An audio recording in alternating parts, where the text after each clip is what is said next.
Next question का नाम है मिन टू मैक्स। यहाँ पे क्या करना है हमको, पहले तो इनपुट में एक साइज़ ऑफ अरे दे रखा है और जितना मतलब साइज़ ऑफ अरे उतने ज़्यादा मतलब उतने ही नंबर के हमें हमें रैंडम इंटीजर्स दे रखे हैं, ठीक है।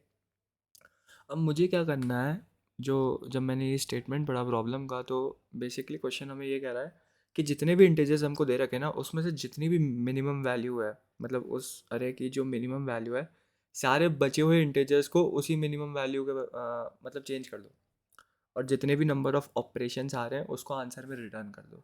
अगर तुम पढ़ोगे इसको, जैसे let M be the minimum value present in the array initially, मतलब एक अरे में कोई एक मिनिमम वैल्यू एम ले ली, और हर एक ऑपरेशन में तुम कोई भी एलिमेंट उठा सकते हो और उस वैल्यू को उस मिनिमम वैल्यू के बराबर कर दो, और फिर उसके बाद आंसर में रिटर्न कर दो minimum number of operations required to make that number maximum value in the array. अगर पूरे अरे में वही वैल्यू होगी तो ऑब्वियसली वो मैक्सिमम मिनिमम दोनों सेम ही होगी, राइट। तो बस यही करना है इस क्वेश्चन में। एक बार समझा देता हूँ मैं। जैसे एक अरे दे रखा है मेरे को 1,2 है, ठीक है। इसकी मिनिमम वैल्यू ये है, इस अरे की मिनिमम वैल्यू ये है, राइट, ठीक है। तो मैं इस इंडेक्स पे जो इंटीजर है उसको उठाऊंगा और इसको भी 1 कर दूंगा, ठीक है। तो मेरा जो नया एरे बनेगा वो 1,1 होगा। कितने नंबर ऑफ ऑपरेशंस लगे, 1 लगे, तो आंसर मेरा 1 आएगा। देख लो आंसर 1 आ रहा है। नेक्स्ट है मेरा 4 साइज़ का एरे, 2, 2, 3, 4। नेक्स्ट टेस्ट केस है मेरा 2, 2, 3, 4, ठीक है। अब ध्यान से देखो, 2 इसमें 2 बार आ रहा है, ऑब्वियसली यही मिनिमम वैल्यू है, राइट। तो इन दोनों को मैं इग्नोर कर दूंगा, 3 और 4 को मैं 2 और 2 कर दूंगा चेंज, राइट। तो पूरा अरे मेरा 2 हो गया, है ना। कितने कितने नंबर चेंज करे हमने, ये 2 नंबर चेंज करे, तो मेरा आंसर 2 आएगा। 2 ही तो आ रहा है। तो मेरे को क्या समझ में आ रहा है कि मैं पूरे अरे में जो भी मेरा अरे इनपुट में दे रखा होगा उसमें से मैं मिनिमम वैल्यू निकाल लूँ, ठीक है।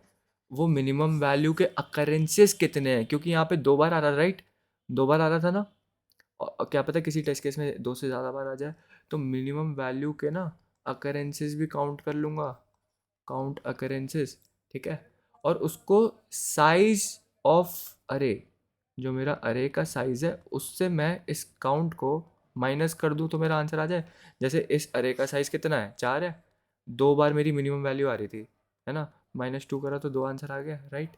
इसमें मिनिमम वैल्यू मेरी एक ही बार आ रही है, साइज ऑफ अरे 2 - 1 1।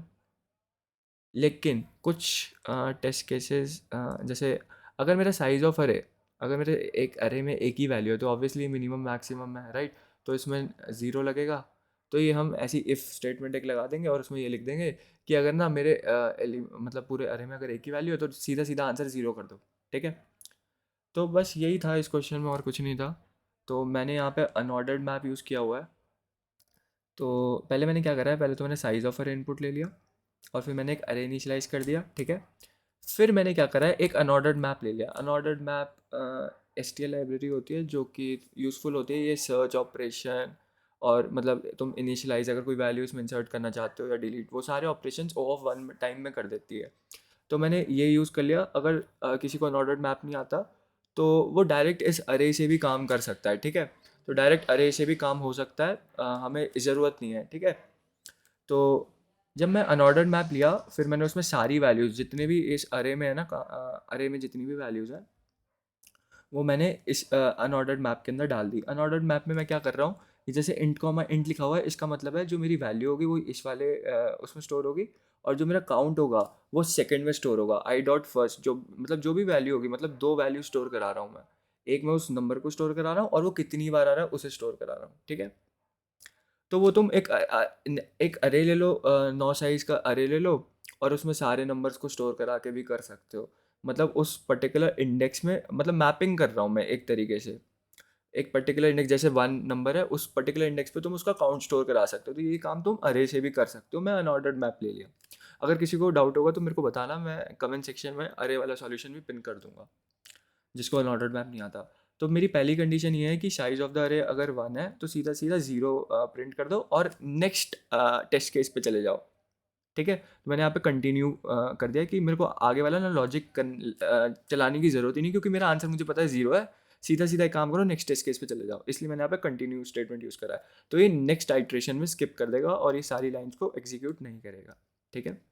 फिर मैंने एक मतलब एक मैंने ये बनाया मिन वैल्यू अकरेंस। हमको यही निकालना है ना जो सबसे मिनिमम वैल्यू है मेरे अरे की, उस वो कितनी बार आ रही है। मैंने एक वेरिएबल ये बना लिया और एक मैंने मिनिमम वैल्यू को मैंने इंट मैक्स, ये हमारी सी लिमिट्स वाली हेडर फाइल के अंदर होता है। इंट मैक्स मतलब इंटीजर की सबसे बड़ी वैल्यू, जो हमारा इंटीजर है उसकी कुछ लोएस्ट वैल्यू होती है, कुछ मतलब मैक्सिमम वैल्यू होती है। तो सबसे मैक्सिमम वैल्यू मैंने इसके अंदर डाल दी, मिनिमम वैल्यू के अंदर, ठीक है। फिर मैंने अपना लूप चलाया मैप के लिए, ये for auto I is to M, ये हमारा हम यहाँ पे लूप चला रहे हैं, मैप को ट्रैवर्स कर रहे हैं। और मैं मैप में जाके बस अपनी देख रहा हूँ कि क्या कोई वैल्यू है जो मतलब मिनिमम निकाल रहा है, राइट। ऐसे ही तो निकालते हैं। तो मैं जो मेरी जो अरे की वैल्यूज़ है मैं कंपेयर कर रहा हूँ कि मैं अपनी मिनिमम वैल्यू मिल जाए, और मैं उसको फिर अगर कोई भी वैल्यू, मेरी करंट वैल्यू अगर मेरी मिनिमम वैल्यू से छोटी है तो अब मेरी मिनिमम वैल्यू को अपडेट कर दो और उसका अकरेंस अपडेट कर दो। अकरेंस मेरा आई डॉट सेकेंड है और मिनिमम वैल्यू मेरी आई डॉट फर्स्ट है। मतलब फर्स्ट वैल्यू वो नंबर है और सेकंड वैल्यू जो हम ये मैंने बताया ना यहाँ पे मैप में जो हम स्टोर कर रहे थे उसके अकरेंसेस। तो फिर आखिरी में क्या करा हमने, साइज ऑफ द अरे माइनस जो अकरेंस है, यही कर रहे थे ना हम, लॉजिक हमने यही बनाया था ना कि अकरेंसेस को काउंट कर दो और साइज से माइनस कर दो। तो वही मैंने करा यहाँ पे और ये सक्सेसफुली सॉल्यूशन चल गया। होप सो समझ में आया हो। जिसको अनऑर्डर्ड मैप नहीं आता वो अरे से भी कर सकता है, ठीक है। लॉजिक मैंने समझा दिया है, वही लॉजिक लगेगा सेम।